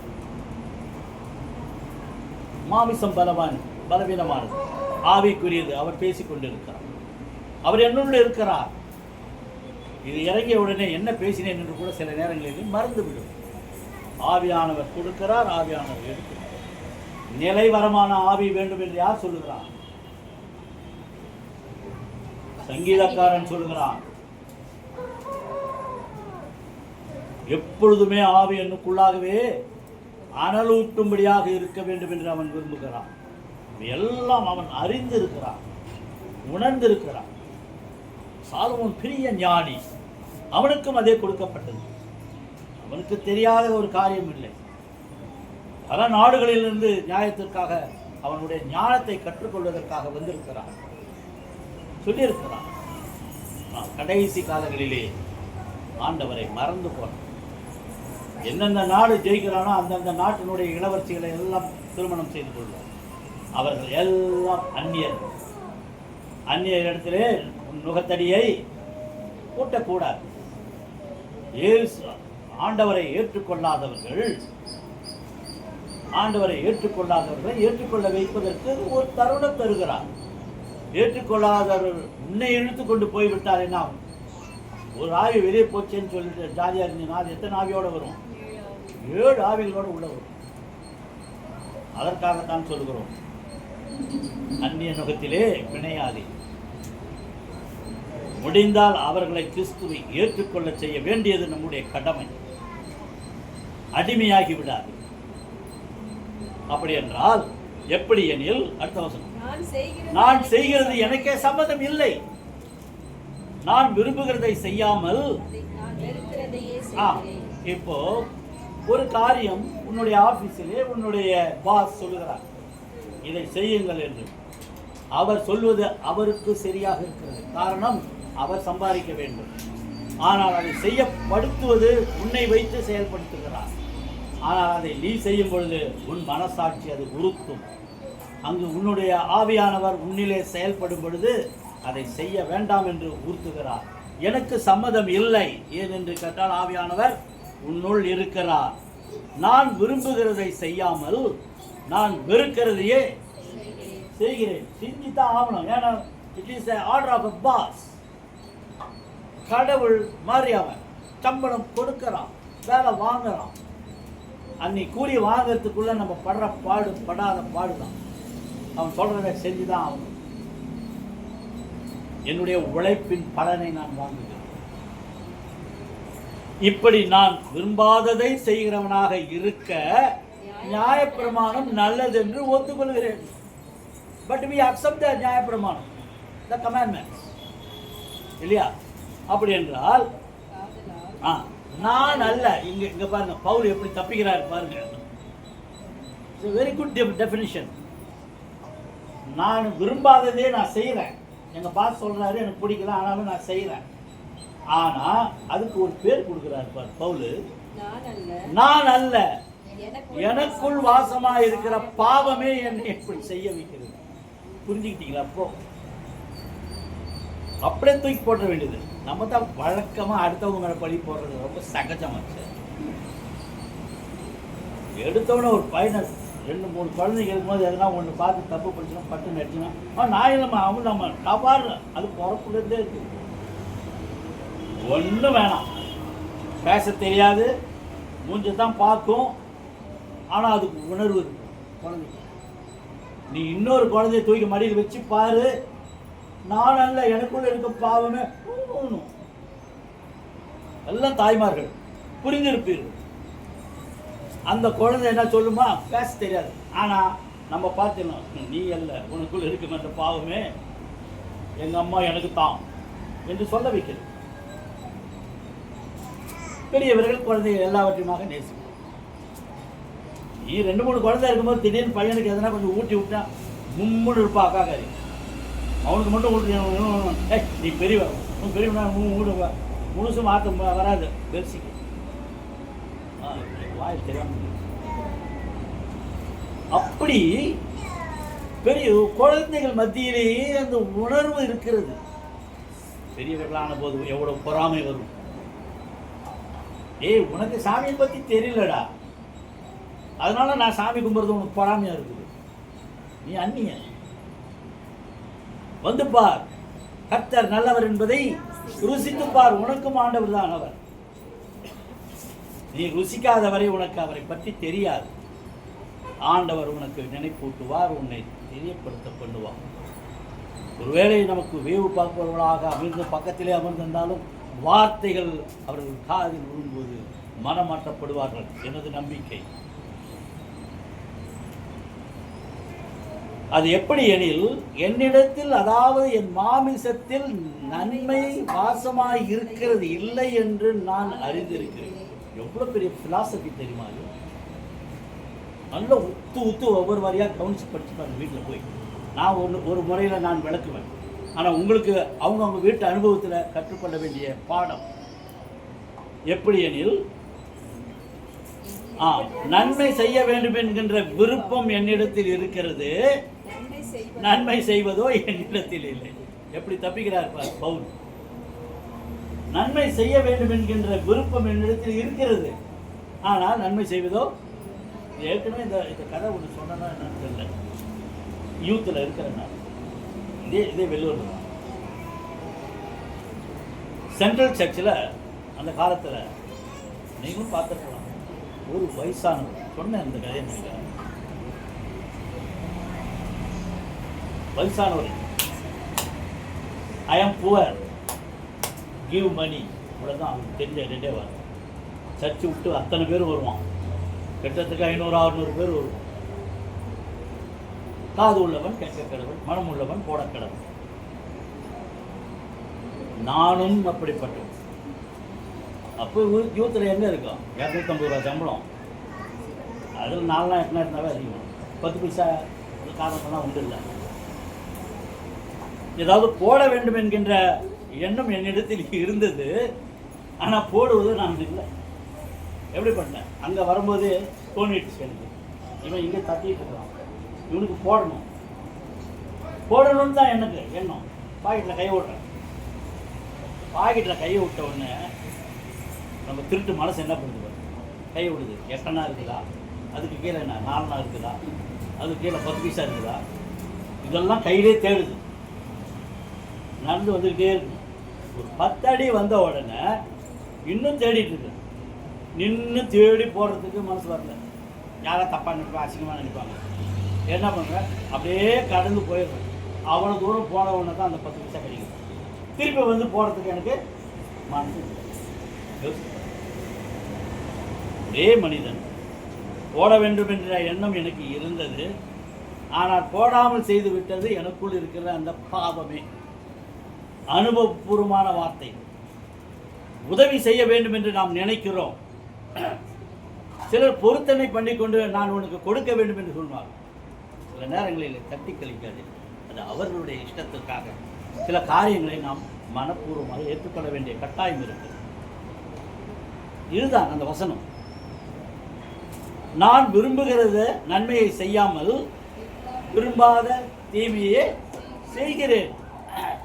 அந்தப்படி நான் விரும்பாததை நான் செய்தால் நான் அல்ல, எனக்குள் வாசமாக இருக்கிற பாவமே அப்படி செய்கிறது. நல்லா புரிஞ்சுக்கோங்க. வாழ்க்கை அனுபவம். பவுல் எவ்வளோ பட்டாவனா இருந்தால் சொல்லியிருப்பான். அவன் பெரிய ஞானி இல்லையா? சவுலாக இருக்கும் பொழுது அவனுக்கு இருந்த அதிகாரங்கள், அவனுடைய செயல்பாடுகள், குதிரையில் அவன் வந்தான்னா அவன் பின்னால் மக்கள் கட்டா போடுவான்.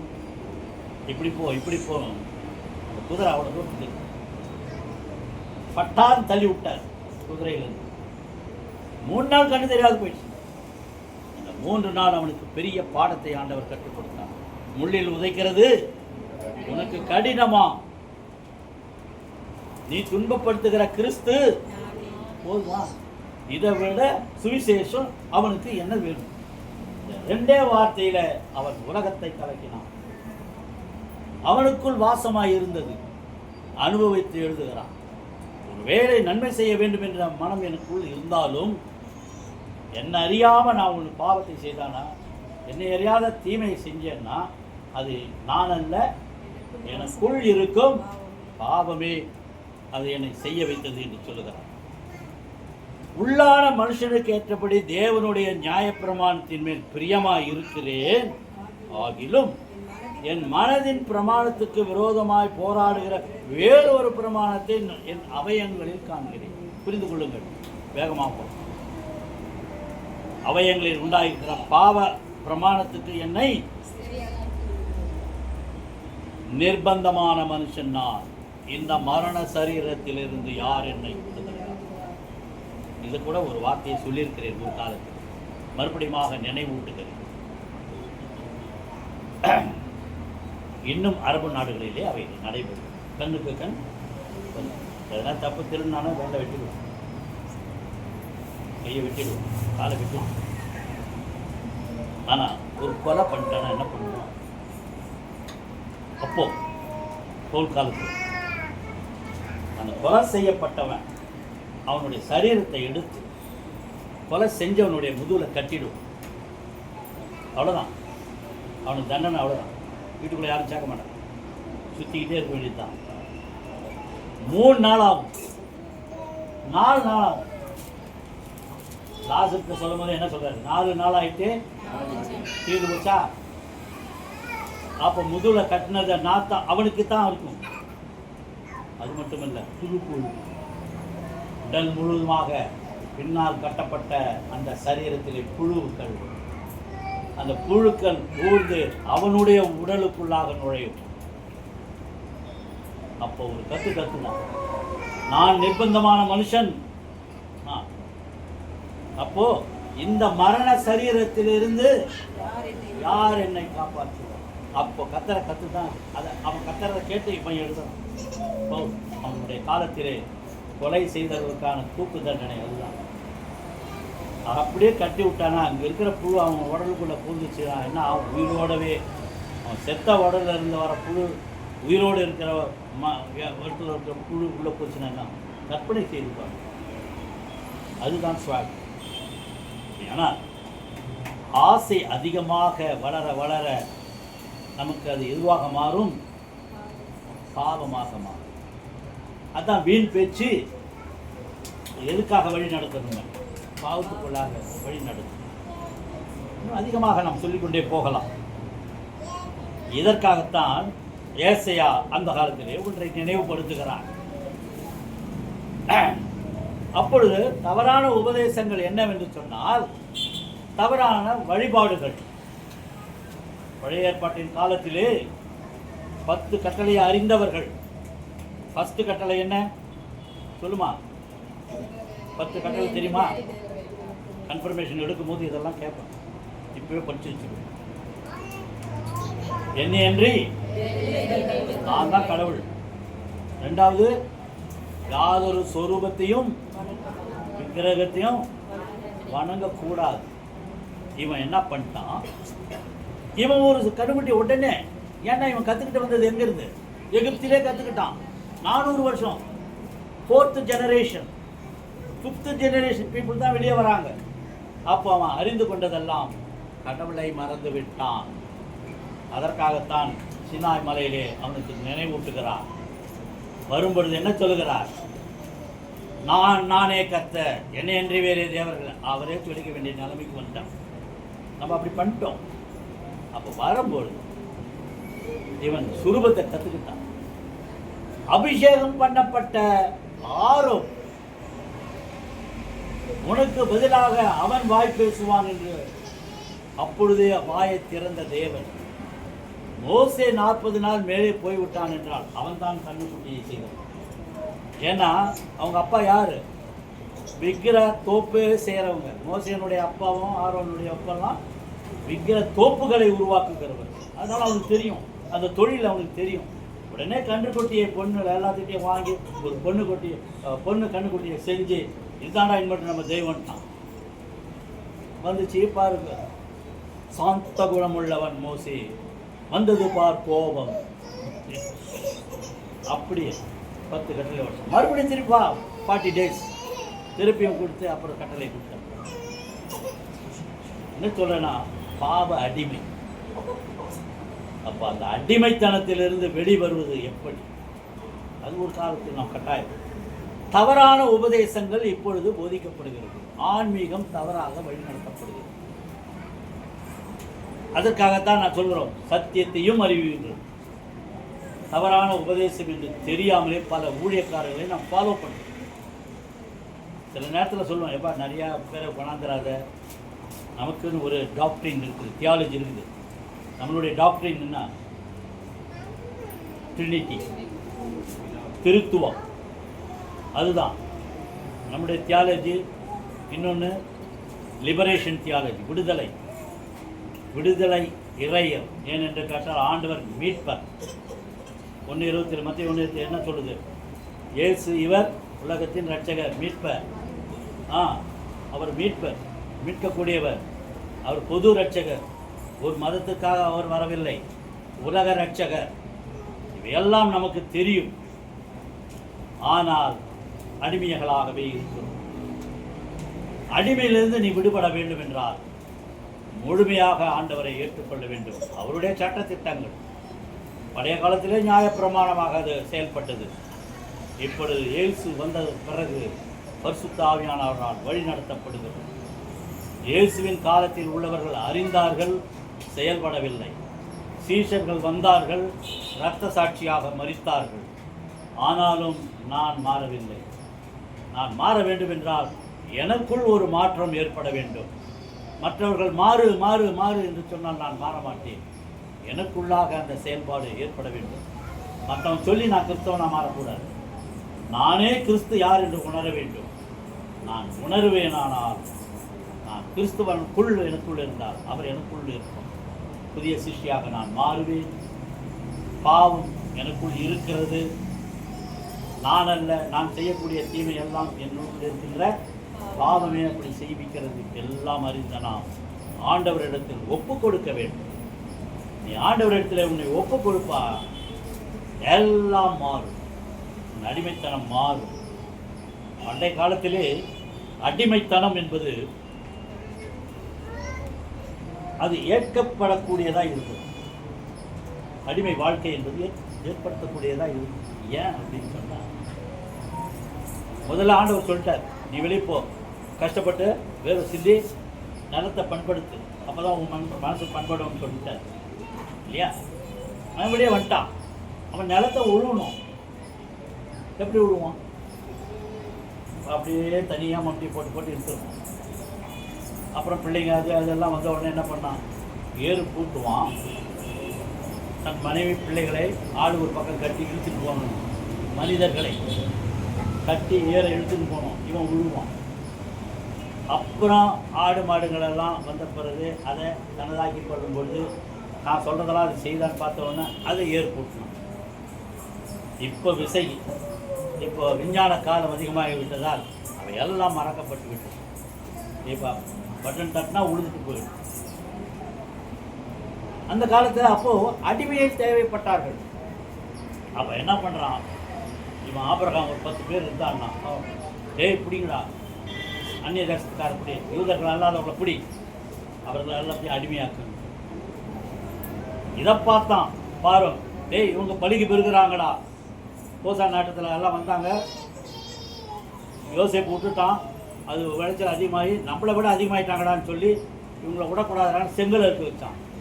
மொத்த பேரும் 12 மணி நேரம் வேலை வைக்கணும். அவன் தான் கட்டினது பிரமிடுலாம். சாப்பிட வேண்டியது ஒரு வேளை ஆகாரம் தான் கொடுப்பான், மீதெல்லாம் கட்டுங்கடான்னு. அப்போ அடிமைத்தனம் அப்பொழுது ஏற்புடையதாக இருந்தது. அதை அப்படியே கடைசி வரைக்கும் அமெரிக்கா சுதந்திரம் அடைந்த பொழுது கூட கருப்பர்களை ஆப்பிரிக்காவில் இருந்து அடிமைகளாக எடுத்துக்கொள்ளும். அடிமை வாழ்க்கை என்பது நாம் எல்லாம் சாதாரணமாக சொல்லுகிறோம். 8 மணி நேரம் வேலை செஞ்சுட்ட உடனே சங்கிலியில் கட்டி மூலையில் கட்டி போடுவோம் வீட்டுக்கு. மனிதர்களை கருப்பர்களை என்ன பண்ணுவோம்? கழுத்தில் ஒரு வட்ட சங்கிலி இருக்கும், காலில் ஒரு சங்கிலி இருக்கும். அது ரெண்டையும் இணைச்சி ஒரே சங்கிலியாக இருக்கும். அதை அடித்து அதை கூட்டி ராத்தி அவன் வேலைக்காரனாக இருப்பான், அடிமையாகவும் இருப்பான், வெளியில் பாதுகாவலனாக. அப்படிப்பட்ட அடிமை வாழ்க்கையெல்லாம் வாழ்ந்தவர்கள் இருந்திருக்கிறார். ஆபிரகாம் லிங்கன் வந்தார், மாற்றினார் அமெரிக்கா. இன்னமும் அது அடிமைத்தனம் இருக்கிறது. கருப்பர்கள் வெள்ளையர்கள் என்ற பாகுபாடு இருக்கிறது. அடிமைத்தனம் இருக்கிறது, இல்லை என்று சொல்ல முடியாது. தியாலஜின்னு சொல்கிறோம். Not only biblical theology. என்ன சொல்கிறா? பிளாக் தியாலஜின்னு ஒன்று இருக்குது. அது ஆப்பிரிக்காவில் இருக்குது. Black theology. நமக்கு லிபரேஷன் தியாலஜி. என்னடாண்ணா அவன் ஒரு தியாலஜி புதுசாக உருவாக்கி. ஏன்னா கடவுள் என்ன சொன்னார்? என்னை போலவே உன்னை படைத்திருக்கிறேன்றார். நான் தாண்டா கடவுள் சாயலில் இருக்கிறேன்றான். பிளாக் ஒயிட்டாக இருக்கிறவனை பார்த்தா அவனுக்கு பிடிக்காது. ஒயிட்டாக இருக்கிறவன் இவனை பார்த்தா பிடிக்காது. அவங்க எங்கே பார்த்துருக்காங்க? இவங்க அங்கேருந்து லண்டன்லேருந்து போய் அடிமைகளே அப்படியே விலைக்கு வாங்கி மொத்தமாக கப்பலில் ஏற்றின்னு வந்து வீட்டுகளில் போய் இப்படி தான் உருவானது. அப்போ பிளாக் அந்த பீப்புள் என்ன பண்ணாங்க? அவங்களுக்குன்னு ஒரு இறையர், ஆண்டவர் என்னை போல தான் இருந்தார், அவரை போல தான் நான் இருக்கிறேன், அவர் எனக்காக வந்தவர், என் மீட்பர், அவனுக்குன்னு தனி தியாகம். இப்போ நமக்கெல்லாம் உலகம் பூரா அவர் மீட்பர், ரட்சகர்ன்றதுனால இட் இஸ் அ லிபரேஷன், விடுதலை தந்தவர், மீட்பர். இதுவே லிபரேஷன் தியாலஜி. நாம் ஃபாலோ நிறைய தியாலஜி என்ற என்னன்னா சட்டத்திட்டங்கள் தனக்காக உருவாக்கி கொடுக்கும். அப்போ பண்டைய காலத்து அடிமைத்தனத்தில் அது ஏற்புடையதாக இருந்தது. இன்றைய காலத்திலே அது ஏற்புடையதா அல்ல, மனித உரிமை சட்டமாக மாறிவிட்டது. உனக்கு என்ன சலுகையோ அதே தான் எனக்கும். இவையெல்லாம் சமூக நீதியாக கொண்டு வரப்பட்டது. சமூக நீதியாக ஆண்டவர் இருக்கிறார். அவரிடத்தில் படைப்பிலே பாகுபாடு இல்லை. ஆண் என்றும் இல்லை, பெண் என்றும் இல்லை, சுவாதீனன் என்றும் இல்லை, அடிமை என்றும் இல்லை. ஒரே ஆண்டவர். அதனால் மக்கள் எல்லோரும் சமமானவர்கள். இன்னும் நாம் பார்க்கிறோம், இன்னும் சவுத் சைட்லாம் போனால் ஒரு பக்கம் வேறு மாதிரி இருப்பாங்க, ஒரு பக்கம் இன்னொருத்தர் ஜாதியை உட்காந்துருப்பாங்க. அதெல்லாம் கொடுமையான காரியங்கள் இன்னும் நடைபெற்று வருது. மனித பாகுபாடு பார்க்கக்கூடாது, ஆண்டவர் பார்ப்பவர் அல்ல. எனவே தவறான உபதேசங்களிலிருந்து நாம் விலகி இருப்போம். நிறைய பேர்கிட்ட போய் உபதேசம் கேட்காதீங்க. நான் அங்கே ஊழியம் போனேன், நான் இங்கே ஊழியம் போனேன்னு விடாத. கண்டதை மண்டையில் ஏற்றின்னு வந்து நம்ம உயிர் எடுப்பார். அது அந்த தேசம் இந்த தேசம் அங்கே போனேன், அந்த சாமி அவங்க சொன்னார். உபதேசியார்கள் கள்ள உபதேசியார்கள் என்பது கண்டுபிடிப்பது. இலவசமாய் பெற்றீர்கள், இலவசமாய் கொடுங்கள் என்று சொல்லுவேன். ஆனால் உக்காந்துட்டு 500 ரூபா கொடுப்பானா, 1000 ரூபா கொடுப்பானா, ஏங்கிட்டு இருந்தவன் கொஞ்சம் நல்லா பேச ஆரம்பிச்சு எனக்கு 10-20 பேர் வட்டானா ஒரு 1 லட்ச ரூபா கொடுத்தா தான்ப்பா நான் வருவேன். இந்த மாதிரி மைக் இருக்கணும், எனக்கு இந்த மாதிரி ஸ்டேஜ் இருக்கணும், இந்த மாதிரி பல திட்டங்கள் வச்சுருக்கிறேன். பிள்ளைகளுக்காக தனியாக ஜெபம் பண்ணுவேன், அவங்களுக்குன்னு யூத் ஒன்று இருக்கும், நீங்கள் அதுக்கு பணம் கட்டிடுங்க. ஊழியத்தை வளர்க்கிறார்களா, வயிறை வளர்க்கிறார்? எல்லாம் பார்த்து ஆண்டவர் சொல்லுகிறார், கள்ள உபதேசத்திற்கு எச்சரிக்கையாய் இருங்கள். எல்லாம் இந்த நாளிலே கூறிய அத்தனை காரியங்கள் உங்கள் மனதிலே இருக்க வேண்டும், நிலைநிற்க வேண்டும். ஆண்டவர் கிரியை செய்கிறார், அதுதான் ஆவியானவருடைய வழி நடத்துதல். இன்றைக்கு என்னுடைய வார்த்தைகள் அல்ல, ஆண்டவர் உரைக்கிறார். ஏசியா அதுதான் சொல்லுகிறார். ஏசியா சொல்லும் பொழுது கடைசியில் என்ன சொல்றான்? வாசிச்சது கடைசியாக சொல்லி முடிச்சிடலாம். 1ஆம் அதிகாரம்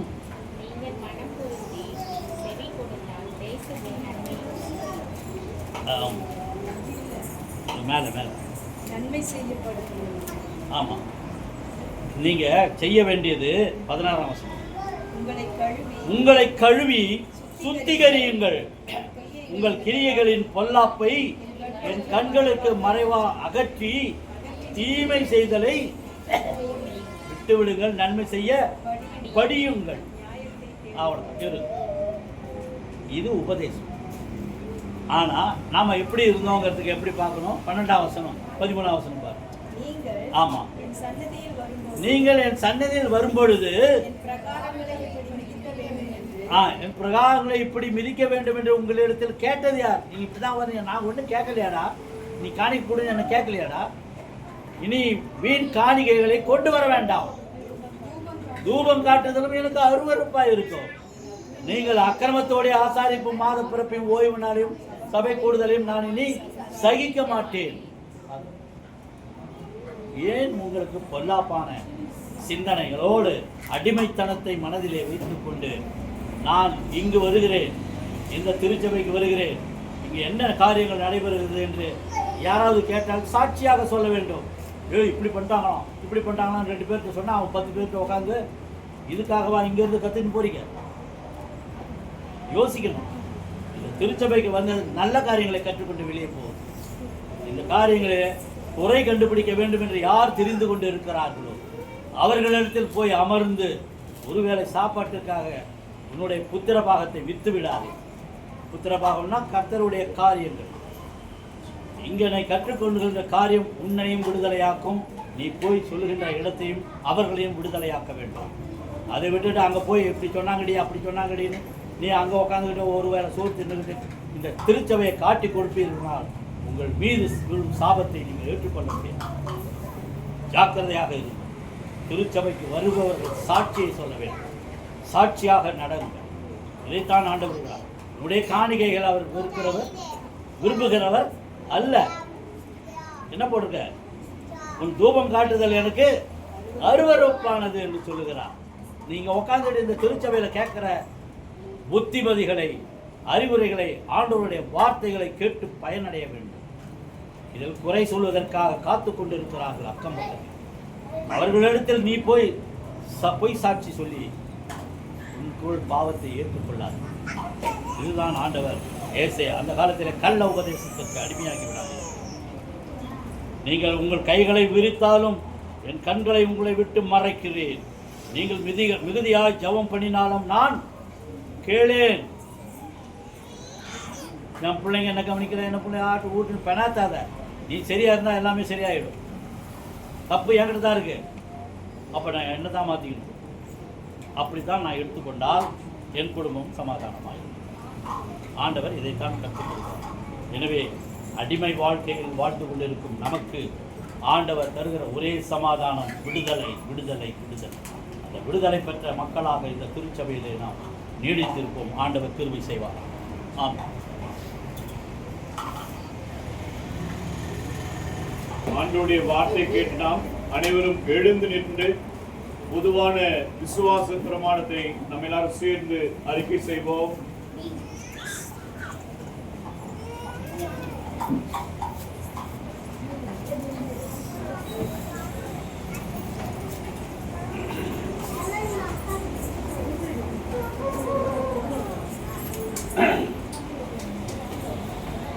நாம் அனைவரும் சேர்ந்து அப்போஸ்தலர் விசுவாச பிரமாணத்தை கேளெடுப்போம். வானத்தையும் பூமியும் படைத்த சர்வ வல்லமை உள்ள பிதாவாகிய தேவனை விசுவாசிக்கிறேன். அவருடைய ஒரே குமாரனாகிய நம்முடைய நாதர் இயேசு கிறிஸ்துவை விசுவாசிக்கிறேன். அவர் பரிசுத்த ஆவியினாலே கன்னிமரியாளுக்கு உற்பத்தி பிறந்தார். பிலாத்தின் காலத்தில் பாடுபட்டு அறையுண்டு மரித்து அடக்கப்பட்டார். மூன்றாம் நாள் மரித்தோரிலிருந்து எழுந்தருளினார். கர்மண்டலத்துக்கு ஏறி சர்வ வல்லமை உள்ள பிதாவாகிய தேவனுடைய வலது பாசத்திலே வீற்றிருக்கிறார். மரித்தோரையும் நியாயத்திற்கு வருவார். விசுவாசிக்கிறேன். பொதுவாக இருக்கிற பரிசுத்த சபையும் ஐக்கியமும் சாப மன்னிப்பும் சரீர உயிர்த்தெழுதலும் நித்திய ஜீவனும் விசுவாசிக்கிறேன். ஆமென். ஆண்டவருடைய வார்த்தை கேட்டு நாம் கீர்த்தனை புத்தகத்திலே புத்தெழுச்சி பாடலிலே 378வது பாடல் எந்த நாவில் புது பாட்டு எந்த நேசு தருகிறார் என்ற பாடலை பாடும்போது நம்மையும் நம் காணிக்கையும் அர்ப்பணிப்போம். அருமையான சகோதரர் தமிழ்ச்செல்வன் அவர்கள் முன்பாக வந்து அலைச்செல்வன் அவர்கள் முன்பாக வந்து காணிக்கை எடுப்பார்கள்.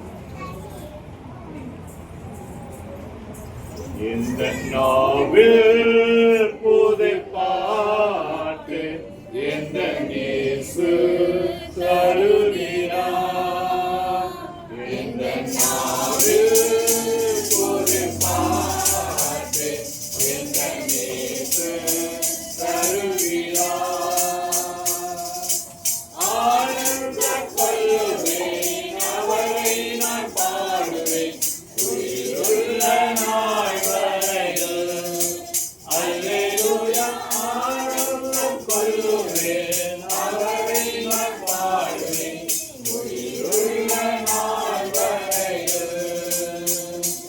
எந்த நாவில் புது பாட்டு எந்த இயேசு தருகிறார்.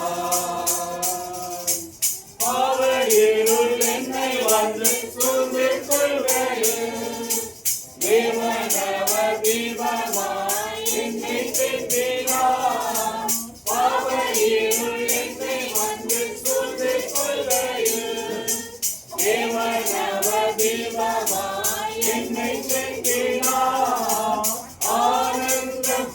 கொள்ளுவேன், அவரை நான் பாடுவேன் உயிருள்ள நாள் வரையில். அல்லேலூயா, ஆனந்தம் கொள்ளுவேன், அவரை நான் பாடுவேன் உயிருள்ள நாள் வரையில். புது பாட்டு என்னென்று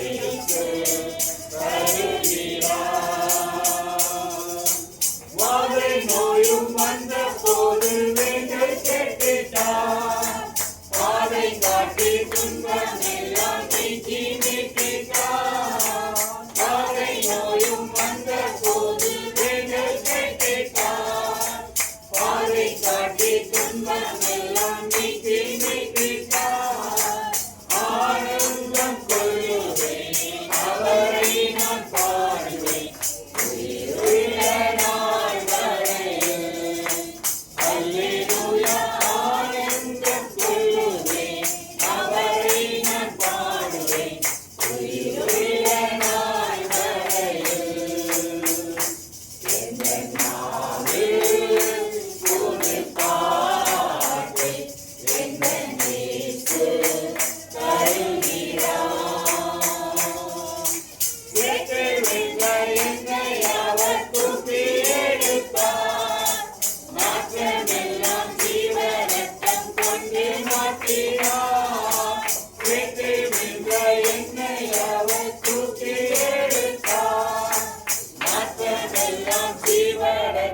கொண்டு மாற்றினார்.